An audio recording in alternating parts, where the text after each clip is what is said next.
say that we should, in all areas where there's a lot of travel, with the price of gasoline dropping to half, we should have a considerable savings in the travel, that line item.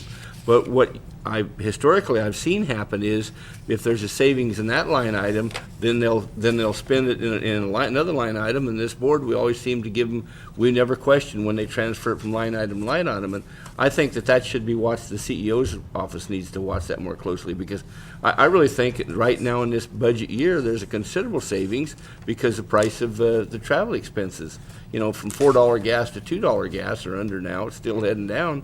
That should be a considerable savings, and I'd like to see that savings realized in those line items and come under the budget in the total budget item, rather than just be transferred to another line item. So it takes close watching, but we're talking about saving the dollars and the 5,000 and the 10,000, and believe it or not, they add up over time. But just in that item of travel, I think we should. We're not talking about out-of-county travel. We're just talking about the regular travel budget. I think because what was budgeted back in September, those budgets were approved at basically $4 gasoline. Now that it's under $2, we should realize a lot of savings in that line item. Unfortunately, Supervisor Pinches, in the best laid plans, we reimburse our employees based on the federal rate.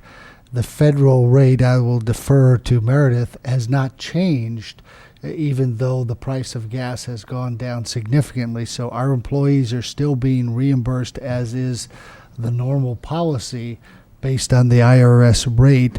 And I don't know when I've been expecting the IRS should drop that rate down from, I think it's 58.5 cents to a lower amount, but I have not seen that. And Meredith, have you seen anything come from the IRS at this point? No, it's still at 58.5. It's still at 58.5, and I think part of the logic was why the federal government may not have dropped it back down, is people did incur some higher expenditures when the price of gas rose, and we weren't reimbursing at the higher rate.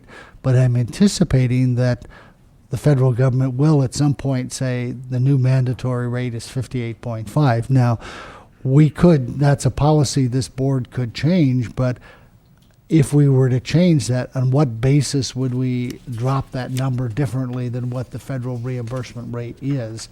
And that would probably, again, be a change in policy that would be a meet and confer. So at this point, we are governed by the current IRS rate of reimbursement. Until that changes, we're stuck.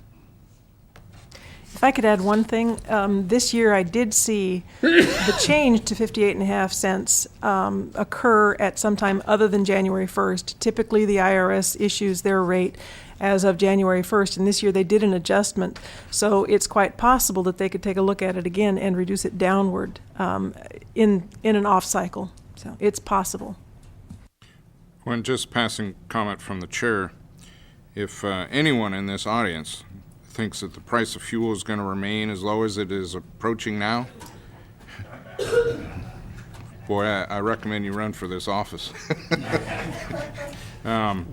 This is just an effort to kill the discussion and possible alternatives to alternative energy, and that's solely all it is.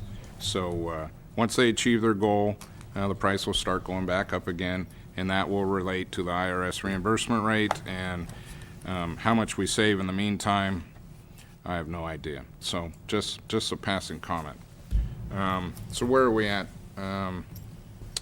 Supervisor Colfax. I have one other concern here with this budget, or this document. That's item 7 on page 4, and then the specific cuts and reductions to be negotiated on page 6. This strategy would be subject to meet and confer, and it would create substantial savings in this fiscal year and would be relatively easy to implement. I don't know that we do anything relatively easily here in county government, but I am concerned here that a delay in COLA implementation would save approximately $54,000 per pay period and so on and so forth. They would be partially implemented or phased in between the present time and end of current MOUs in 209, 210. I don't know whether that reflects the current climate where we take care of those who've got the money, and then when it comes to the working people, they have to figure out how to deal with their jobs in industry or in county government. If we delay the implementation of COLAs, that might in fact be something that would help to reduce our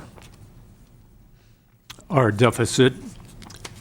But I am concerned that logic here, that this would be something that could be relatively easy to implement. I don't know that coincides with what I would think would be an appropriate policy. I like the phrase here that it would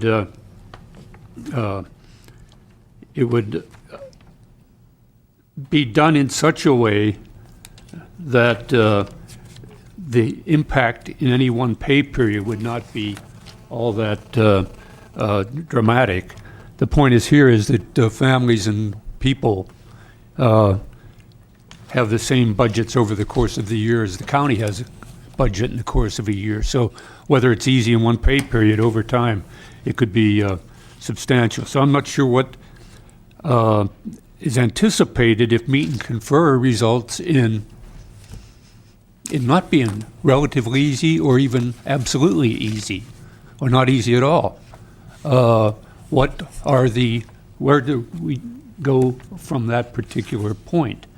Because I would anticipate that this would be something that, just as the auto workers and the steel workers and the other good unions, hardworking unions do, this union would be concerned about this, or maybe I'm mistaken.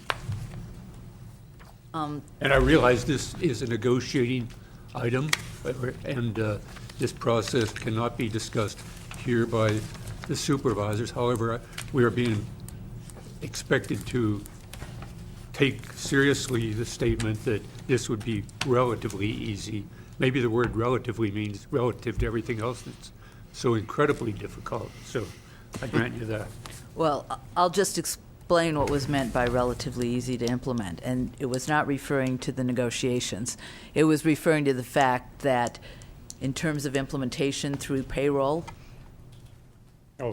you just don't take any action at all. So, Focus on the right. It was referring from a mechanical standpoint, not from a Thank you. negotiating standpoint. And then the other reference to minimize impact on paycheck related to the mandatory time off and the scheduling of that.